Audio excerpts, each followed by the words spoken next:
La peste escarlata. Jack London. 1. El sendero transcurría por donde en otro tiempo había sido terraplén de la vía del ferrocarril, pero hacía muchos años que no pasaba ningún tren por allí. La selva, como una ola verde, había invadido los declives laterales, acabando por coronarlo de árboles y de matorrales. Aquella senda, por donde solo se deslizaban las fieras, tenía el ancho de un cuerpo humano. Algún trozo de derrumbre asomado de vez en cuando entre la tierra recordaba la existencia de rieles y traviesas. Un árbol de 10 pulgadas de diámetro había crecido entre una junta, levantando el extremo del hierro. La viga, evidentemente sujeta a este por un tornillo, había seguido el raíl, dejando un hueco que pronto se había llenado de arena y hojarasca. Y ahora, el madero desgajado y carcomido ofrecía un aspecto curioso. A pesar del tiempo transcurrido, se advertía que la vía había sido de un solo raíl. Por este sendero caminaban un anciano y un muchacho. Andaban despacio, pues el primero, que era muy viejo y de temblorosos movimientos de epiléptico, se apoyaba pesadamente en un bastón. Protegía su cabeza de los rayos del sol con un gorro burdo de piel de cabra, bajo el cual asomaba una franja de pelo blanco, escaso y sucio. Una visera confeccionada ingeniosamente con una gran hoja le resguardaba los ojos, y por debajo miraba el viejo con sumo cuidado dónde ponía los pies. La barba, que debiera haber sido de blancura nibia, pero que denotaba la misma falta de agua y abandono que el cabello, le cubría hasta casi la cintura como una gran masa enmarañada. Cubría los hombros y el pecho, solo con una zamarra estropeadísima de piel de cabra. Los brazos y piernas flacos y marchitos indicaban una edad muy avanzada. Por los atezados, por las muchas cicatrices y rasguños que estaban cubiertos, se adivinaba que llevaban largos años expuestos a los elementos. El muchacho, que andaba adelante, moderando el ímpetu de sus músculos para ajustar su paso al del anciano, vestía también una prenda consistente en un trozo deshilachado de piel de oso, con un agujero en el centro por el que había pasado la cabeza. No aparentaba más de 12 años. Sobre la oreja llevaba con mucha coquetería un rabo de cerdo recién cortado. En una mano sostenía un arco no muy grande y una flecha, de las que traía una aljaba llena colgando a la espalda. Llevaba una correa alrededor del cuello y colgando de ella una vaina por la que asomaba el mango abollado de un cuchillo de caza. Su piel era del color de la valla y caminaba lentamente con movimientos felinos.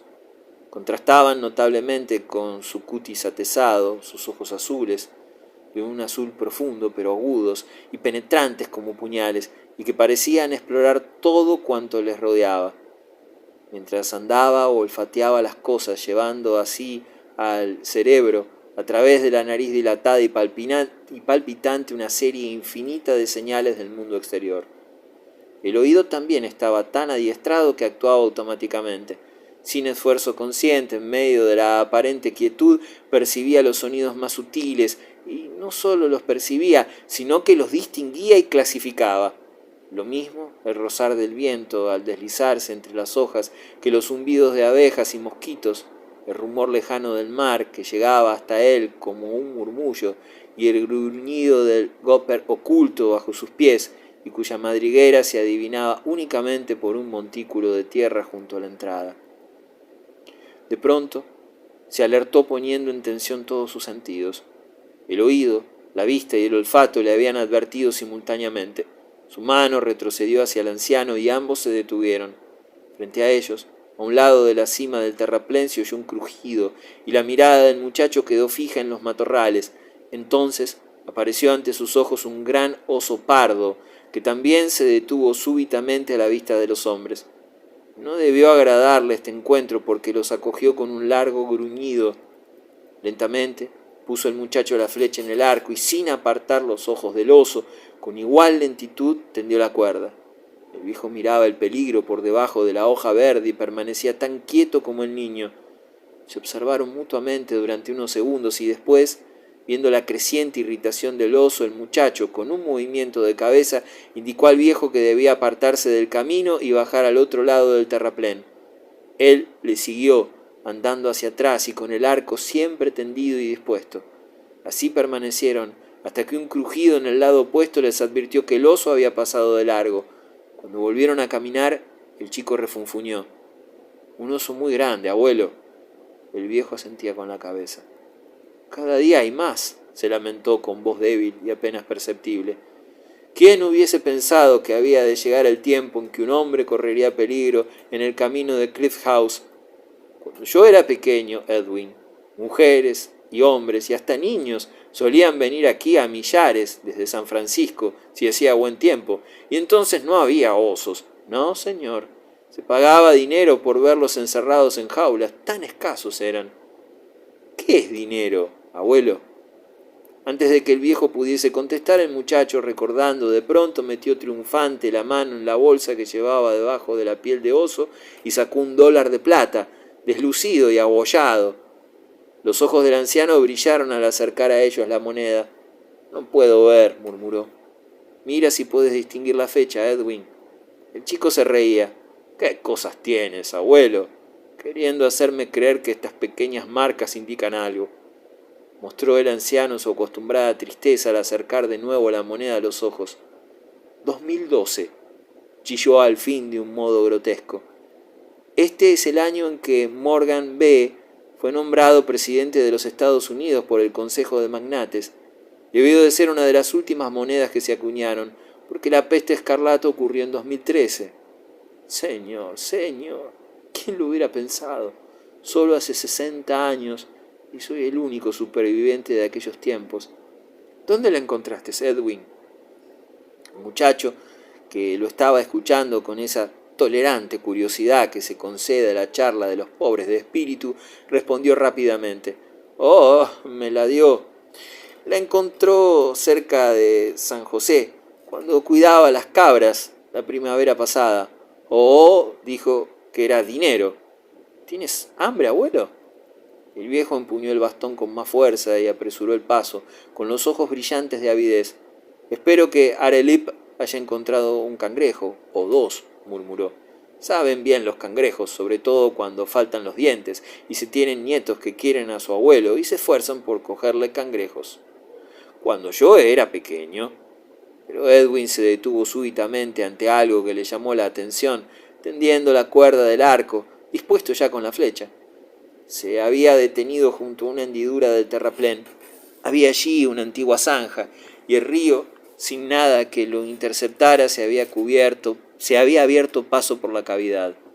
En otra orilla colgaba el extremo de un raíl. Se le veía enmohecido a través de las plantas trepadoras que lo cubrían. Más allá, agazapado junto a una mata, le observaba un conejo con temblorosa incertidumbre. La distancia era de 50 metros, pero la flecha voló certera y el conejo, herido, chillando de miedo y de dolor, se internó penosamente en el bosque. Al bajar de un salto el áspero muro de la hendidura y subir por el otro lado, el muchacho no parecía sino una mancha de tostada epidermis envuelta en una piel flotante.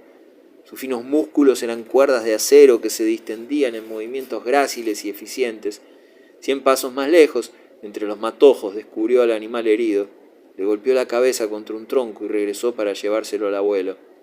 «El conejo es bueno, muy bueno», exclamó el anciano, «pero el cangrejo es un manjar mucho más delicado y sabroso. Cuando yo era pequeño...»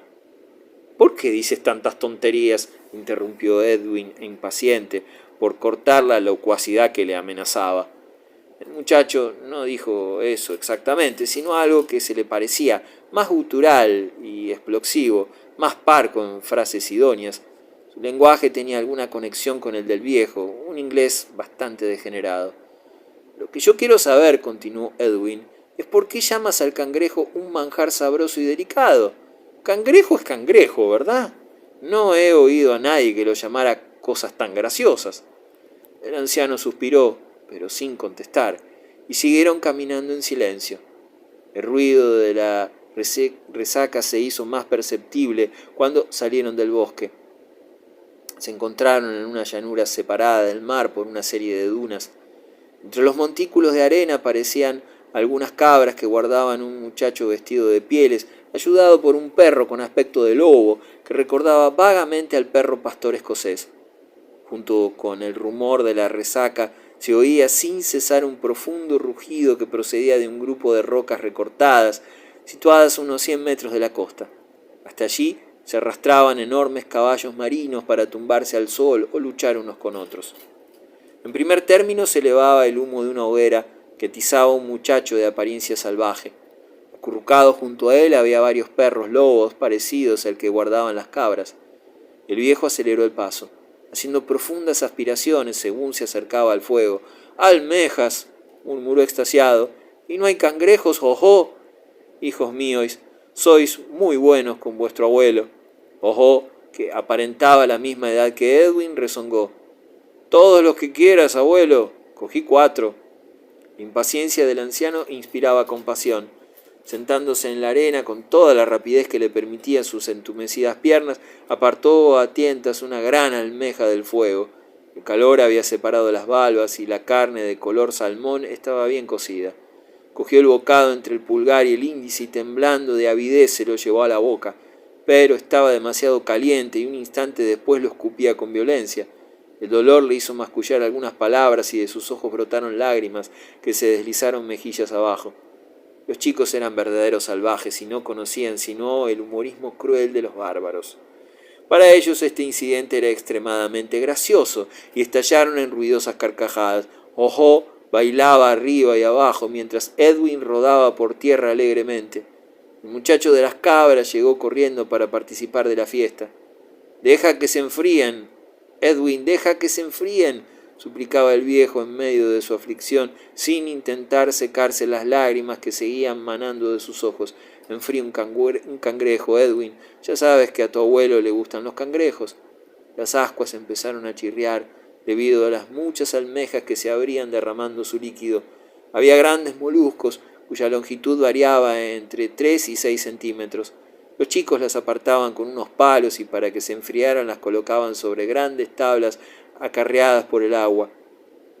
Cuando yo era pequeño, no nos burlábamos de nuestros mayores, sino que los respetábamos.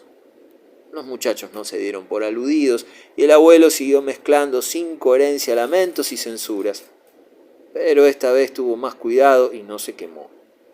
Todos empezaron a comer, no usando para ello más que las manos, masticando y sorbiendo ruidosamente. El tercer muchacho, llamado Arelip, puso con disimulo un puñado de arena en la almeja que el abuelo iba a llevarse a la boca, y cuando el extraño aliño estuvo en contacto con las mucosas y encías del anciano, estallaron en una risa estruendosa. Este no se dio cuenta de la broma, tosió y carraspeó hasta que Edwin, compadecido, le alargó una calabaza llena de agua fresca para que se lavara la boca. «¿Dónde están los cangrejos? ¡Ojo!», preguntó Edwin. «Abuelo quiere probarlos». Los ojos del anciano volvieron a brillar de glotonería cuando le enseñaron un enorme cangrejo. No era más que un caparazón con las patas, pues la carne hacía mucho tiempo que había desaparecido. Con mano temblorosa y alegrándose de antemano de la golosina, el viejo rompió una pata y la encontró vacía. «¿Y los cangrejos? ¡Ojo!», suspiró. «¿Los cangrejos?». «Fue una broma, abuelo. No hay cangrejos. No encontré ni uno». Los chicos se divertían enormemente viendo aquellas lágrimas de aflicción senil resbalar por las mejillas del viejo. Después, cautelosamente, Jojo llenó el caparazón con un cangrejo recién asado. La carne blanca, separada de las patas, despedía una nubecilla de sabroso olor a humo que cosquilleó en el olfato del anciano, quien, extrañado, miró hacia abajo. Inmediatamente su pena se cambió por alegría. Se puso a resoplar y a charlar de tal modo que al empezar a comer parecía aquello un monótono canto de deleite. De esto hicieron poco caso los chicos, pues estaban acostumbrados a semejante espectáculo. Tampoco se fijaban en las frases y exclamaciones que de vez en cuando pronunciaba relamiéndose, tales como «mayonesa». ¡Qué rica mayonesa! Y hace 60 años que se hizo por última vez, ni olerla siquiera durante 2 generaciones. En aquellos tiempos se servía en todos los restaurantes acompañando a los cangrejos. Cuando ya estuvo harto, suspiró complacido. Se limpió las manos en las piernas desnudas y se quedó contemplando el mar. Con la satisfacción del estómago lleno, empezó a recordar. solo de pensarlo. He visto este mar en un hermoso domingo, animado con la presencia de hombres, mujeres y niños. Entonces no había osos que pudieran atacarles. Precisamente en estas rocas había un gran restaurante donde servían todo lo imaginable. San Francisco tenía entonces 4 millones de habitantes, mientras ahora apenas pueden contarse 400 en toda la región. En el mar se veían barcos y más barcos saliendo y entrando por la Puerta de Oro, y en el cielo aeronaves, dirigibles y máquinas volantes que podían recorrer 400 kilómetros por hora. Así lo exigían los convenios postales con la New York and San Francisco Limited. Hubo incluso un muchacho francés cuyo nombre no consigo recordar, que logró los 500, pero eso era demasiado arriesgado para ciertas personas. Sin embargo, este iba por buen camino y se hubiese salido con la suya a no ser por la gran peste. Cuando yo era pequeño, vivían aún hombres que se acordaban de la aparición de los primeros aeroplanos, y yo he vivido para ver el último, hace 60 años de esto. El anciano dejó de hablar, desatendido por los chicos, acostumbrados desde largo tiempo a sus charlas y cuyos vocabularios, además, carecían de la mayor parte de las palabras que aquel usaba. Durante estos soliloquios inconexos, su inglés mejoraba en construcción y fraseología, pero cuando hablaba con los muchachos adoptaba completamente sus expresiones sencillas y vulgares. Pero entonces no abundaban los cangrejos, siguió diciendo el anciano. Había que buscarlos y constituían una verdadera golosina. Solo se podían comer durante un mes, y ahora los hay en todas las épocas del año. Poder coger todos los que se quiera durante la pleamar en la misma playa de Cliff House. Una súbita agitación entre las cabras hizo poner de pie a los muchachos. Los perros se levantaron rápidamente de junto al fuego para reunirse con el compañero que guardaba las cabras, mientras éstas, a su vez, salían disparadas hacia donde se hallaban sus protectores humanos. Media docena de siluetas de lobos grises y descarnados se deslizaban entre los montículos de arena, o bien hacían frente a los perros erizados. Edwin disparó una flecha que no dio en el blanco, pero Arelip, con una honda como la que David llevaba en el combate contra Goliat, lanzó una piedra que rasgó los aires con un silbido. Cayó justamente en medio de los lobos y los hizo huir a las negras profundidades del bosque de eucaliptus. Los muchachos volvieron a tumbarse en la arena riendo, mientras el abuelo suspiraba tristemente. Había comido demasiado y continuó con las manos cruzadas sobre el vientre, la serie interrumpida de lamentos. La aviación desapareció como la espuma, murmuró a reanudar su relato. Eso es, espuma y aviación. Toda la obra del hombre sobre el planeta era igualmente espuma. Había domesticado los animales útiles, destruido los dañinos y limpiado la tierra de la vegetación silvestre. Después todo esto desapareció y el torrente de vida primitiva volvió a invadirlo todo, borrando su obra. La selva y las malas hierbas inundaron sus campos, las fieras rondaron sus rebaños y ahora hay lobos en la playa de Cliff House. Le aterró su propio pensamiento.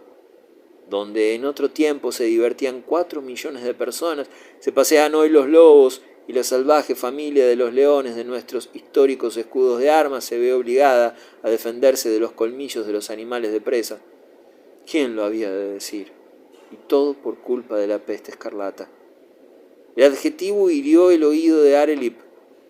Siempre está diciendo lo mismo, advirtió a Edwin. ¿Qué es escarlata? El escarlata del arce me estremece como el grito de la corneja, afirmó el anciano. Es rojo, repuso Edwin contestando a la pregunta. Tú no lo sabes porque procedes de la tribu de los choferes y esos nunca supieron nada, ninguno de ellos. Escarlata es rojo, yo lo sé. Rojo es rojo, ¿verdad? Refunfuñó Arelip. Entonces, ¿de qué sirve presumir siempre y llamarlo escarlata? Abuelo, ¿por qué dices siempre tantas cosas que nadie sabe? Siguió preguntando. Escarlata no es nada, pero rojo es rojo. ¿Por qué no dices rojo entonces? Rojo no es la palabra exacta, fue la respuesta. La peste era escarlata. Toda la cara y el cuerpo se ponía escarlata en menos de una hora. ¿Lo sabré yo? ¿Acaso no vi bastantes atacados? Y os digo que era escarlata porque era escarlata. No hay otra palabra. A mí me basta con rojo, murmuró Arelip con rabia. Mi padre llama rojo al rojo, y él debe saberlo bien. Dice que todos murieron de la peste roja. Tu padre es un ser vulgar, descendiente a su vez de otro ser vulgar, replicó el abuelo excitado. Como si no conociera yo el origen de los choferes. Tu abuelo fue un chofer, un criado y sin educación. Trabajaba para otros. Pero tu abuela era de buena raza, solo que los hijos no se le parecen en nada. Donde los encontré por primera vez no puedo recordarlo. Quizás pescando en el lago Temescal. ¿Qué es educación?, preguntó Edwin. Llamar escarlata al rojo, dijo burlonamente Arelip. Y después continuó atacando al abuelo. Mi padre me ha dicho, y esto lo supo por su padre antes de morir, que tu mujer pertenecía a los Santa Rosan y que antes de la peste roja era una cortasalsas, aunque yo no sé lo que es una cortasalsas. ¿Puedes decírmelo, Edwin? Pero Edwin movió la cabeza negativamente para aprobar su ignorancia. Es verdad, era sirvienta, confesó el abuelo, pero era una mujer estupenda y tu madre era hija suya. Después de la peste las mujeres andaban muy escasas. Fue la única esposa que pude encontrar a pesar de ser una cortasalsas, como dice tu padre. Pero no está bien hablar así de nuestros progenitores. La esposa del primer chofer fue una dama, decía mi padre. ¿Qué es una dama?, preguntó Jojo. Una dama es la mujer de un chofer, respondió rápidamente Arelip. El primer chofer fue Bill, un ser vulgar, como antes dije, explicó el viejo. Pero su esposa era una dama, una gran dama. Antes de la peste escarlata fue la esposa de Van Barde, presidente de la Junta de Magnates de la Industria y uno de los 12 hombres que gobernaban América. Valía 1.800.000.000.000 de dólares, monedas como las que tienes en el bolsillo, Edwin. Y entonces vino la peste escarlata, y su esposa fue la esposa de Bill, el primer chofer. Solía pagarle, además. Esto lo vi con mis propios ojos. Jojo, que estaba tumbado boca abajo y escarbando perezosamente la arena con los dedos de los pies, gritó de pronto mirándose primero la uña del pie y luego el pequeño hueco que había cavado. Se le acercaron los otros dos muchachos y empezaron a cavar rápidamente la arena con las manos hasta que dieron con 3 esqueletos ante sus ojos. 2 de ellos eran de adultos y el tercero el de un niño. Se echó el anciano en el suelo y contempló el hallazgo. Víctimas de la peste, anunció. Así es como morían por todas partes durante los últimos días. Esto posiblemente debió ser una familia que, huyendo del contagio, pereció aquí, en la playa de Cliff House. Pero, ¿qué estás haciendo, Edwin?, preguntó esto horrorizado, mientras veía cómo Edwin, sirviéndose del mango de su cuchillo, arrancaba los dientes de un cráneo. Para ensartarlos, respondió Edwin. Los 3 muchachos trabajaban afanosamente en lo mismo, y ya no se oyeron más que golpes y martillazos entre los que se perdía la charla del abuelo, que decía indignado: «Sois unos auténticos salvajes. Se ha vuelto la costumbre de adornarse con dientes humanos. En la siguiente generación se perforará las narices y las orejas para colgarse de ellas objetos de hueso y concha. Sé que el linaje humano está destinado a retroceder más y más en la noche de los tiempos primitivos, antes de que vuelva a iniciarse la ascensión sangrienta hacia la civilización. Cuando aumentamos en número y advirtamos la falta de espacio, empezaremos a matarnos unos a otros, y entonces es de suponer que os colguéis en la cintura escalpelos humanos, lo mismo que tú, Edwin, el más gentil de mis nietos, hiciste con ese asqueroso rabo de cerdo. Tíralo, Edwin. Muchacho, tíralo. ¿Qué ruido arma el viejo?, dijo Harelip, cuando hubieron extraído todos los dientes y empezaron a repartírselos.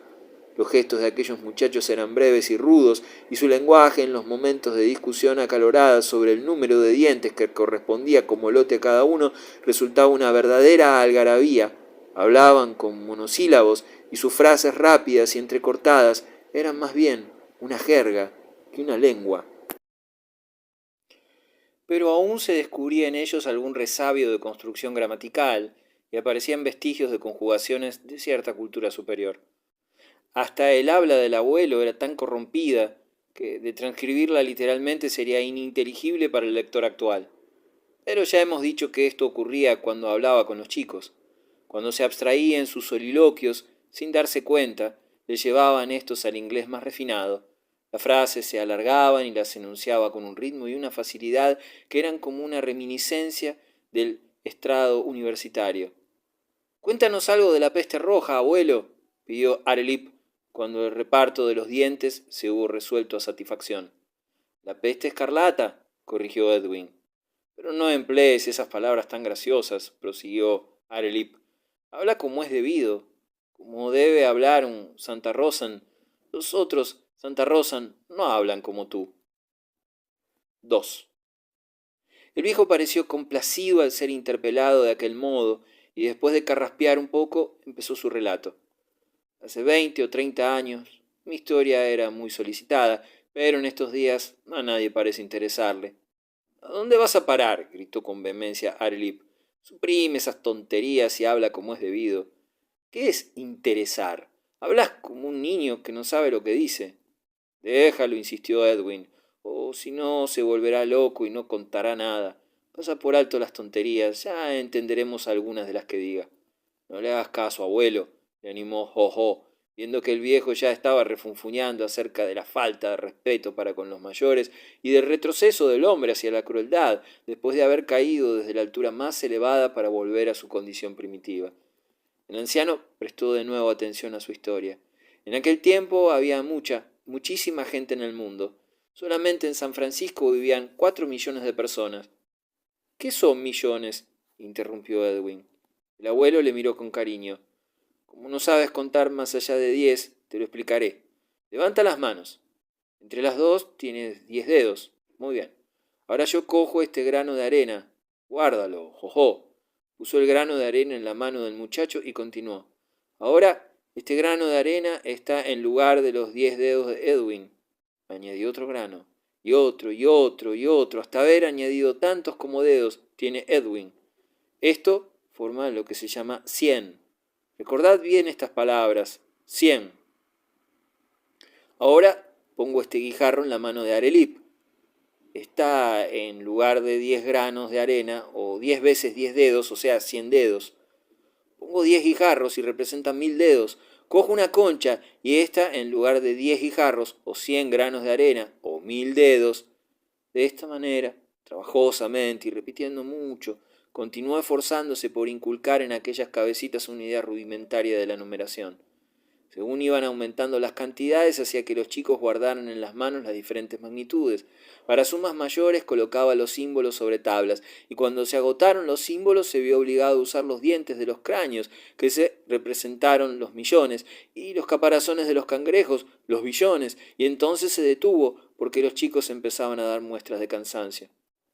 En San Francisco había 4 millones de habitantes, 4 dientes.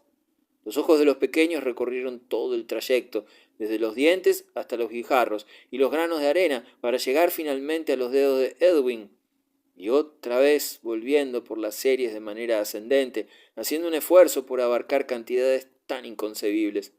«Eso era mucha gente, abuelo», se atrevió a decir Edwin. «Como las arenas del mar, como si cada grano de arena fuese un hombre». «Sí, hijo mío, toda esa gente vivía aquí, en San Francisco, y alguna que otra vez toda esta gente venía a esta misma playa. Más gente que granos de arena hay aquí. San Francisco era una ciudad muy importante.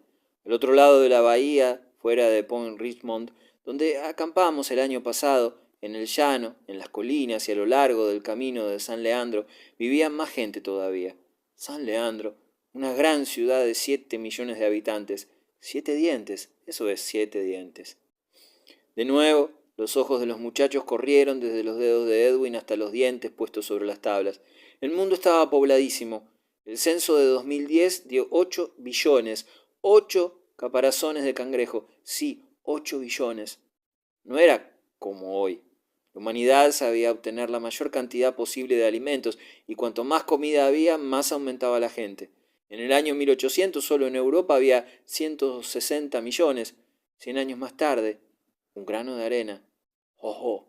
100 años más tarde, en 1900, había 500 millones en Europa, 5 granos de arena, ¡ojo! Y un diente.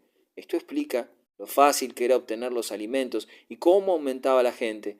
Y en el año 2000 había 1.500 millones de habitantes en Europa. Lo mismo ocurría en el resto del mundo. 8 caparazones de cangrejo, eso es 8 billones de seres humanos, vivían sobre la tierra al iniciarse la peste escarlata. Yo era muy joven entonces. Tenía 27 años y vivía al otro lado de la bahía de San Francisco, en Berkeley. ¿Te acuerdas de aquellas grandes casas de piedra, Edwin, cuando bajamos las colinas de Contra Costa? Allí vivía yo. Era profesor de literatura inglesa. Muchas de estas cosas eran superiores al entendimiento de los niños, aunque se esforzaban por comprender de una manera vaga aquella historia del pasado. ¿Para qué servían entonces las casas de piedra?, preguntó Arelip. ¿Os acordáis de cuando vuestro padre os enseñó a nadar? El muchacho asintió. Bueno, en la Universidad de California, este es el nombre que dábamos a aquellas casas, nosotros enseñábamos a los jóvenes a pensar, lo mismo que ahora os he enseñado yo, con arena, guijarros y conchas, a conocer a la gente que vivía en aquel tiempo. Había mucho que enseñar. Los jóvenes a quienes enseñábamos se llamaban estudiantes. Nos reuníamos en grandes salones. Yo hablaba a 40 o 50 de aquellos jóvenes, como os estoy hablando a vosotros. Les hablaba de los libros que otros hombres habían escrito en otras épocas y hasta algunas veces en su propia época. ¿Esto es todo lo que hacías? Hablar y hablar y hablar, preguntó Jojo. ¿Quién cazaba entonces carne para ti y ordeñaba las cabras y pescaba? Una pregunta muy juiciosa, Jojo, muy juiciosa. Como ya os he dicho, en aquel tiempo era muy fácil obtener los alimentos. Unos pocos hombres procuraban la comida a todos los demás. Los otros hacían diferentes cosas. Como has dicho muy bien, yo hablaba. Hablaba continuamente y a cambio de ello me daban la comida, mucha comida, buena y rica. Comida como no he vuelto a probarla en 60 años y como ya no probaré jamás. Muchas veces pienso que el progreso más admirable de nuestra inmensa civilización fue la comida, su inconcebible abundancia, su infinita variedad, su delicadeza maravillosa. Oh, hijos míos, aquello era vivir, teniendo para comer cosas tan extraordinarias. Los muchachos le dejaban hablar, tomando como una broma del abuelo aquellos pormenores que no entendían, por ser cosa superior a su inteligencia. Nuestros proveedores de alimentos se llamaban hombres libres, nombre que más bien parecía una burla. Nosotros, las clases dirigentes, éramos dueños de las tierras, de las máquinas y de todo. Estos proveedores eran nuestros esclavos. Les tomábamos casi todas las subsistencias que producían y les dejábamos lo preciso para que comieran, trabajaran y pudieran producir más. Yo habría ido a buscarme mi propio alimento en el bosque, interrumpió Arelip, y si alguien intentaba arrebatármelo, le hubiese matado. El viejo se rió. ¿No te he dicho que nosotros, los de las clases dirigentes, éramos los dueños de las tierras, de los bosques y de todo? Si algún proveedor se resistía a trabajar para nosotros, le castigábamos o le dejábamos morir de hambre. Muy pocos se rebelaban. Preferían trabajar para nosotros, confeccionar nuestros vestidos y procurarnos un escudo de cangrejo, jojo, 1000 satisfacciones y placeres. Por aquel entonces era yo el profesor Smith, el profesor James Howard Smith, y mis cursos de literatura eran muy populares. Esto es, que a muchos chicos y chicas les gustaba oírme hablar de los libros que habían escrito otros hombres. Yo era muy feliz. Tenía cosas muy ricas para comer. Mis manos eran suaves porque no trabajaba con ellas, y llevaba el cuerpo limpio y cubierto con las telas más finas. Dijo esto contemplando con repugnancia la piel de cabra sarnosa. En aquel tiempo no llevábamos estas cosas. Hasta los esclavos vestían mejor y éramos más aseados. Nos lavábamos las manos y la cara varias veces al día. Vosotros no os laváis si no caéis en el agua o os echáis a nadar. Tú ni siquiera haces eso, abuelo, replicó Jojo. Ya lo sé, ya lo sé. Soy un viejo sucio, pero los tiempos han cambiado. Ahora nadie se lava y además no es fácil hacerlo. Hará como 60 años que no he visto un trozo de jabón.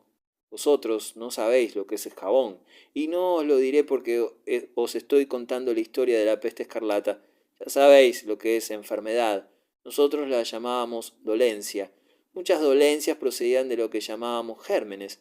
Recordad esta palabra, gérmenes. Un germen es una cosa muy pequeñita, parecida a una garrapata, como esas que encontráis en los perros durante la primavera cuando se van al bosque.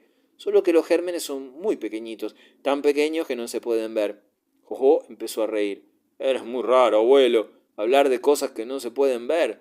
Entonces, si no se pueden ver, ¿cómo sabes que existen? Está muy bien la pregunta, muy bien, Jojo. Pero nosotros los veíamos, por lo menos algunos. Teníamos lo que llamábamos microscopios y ultramicroscopios, y los poníamos delante de los ojos y mirábamos a través de ellos para ver las cosas mayores de lo que realmente eran, y muchos no se podían ver sin la ayuda de estos aparatos.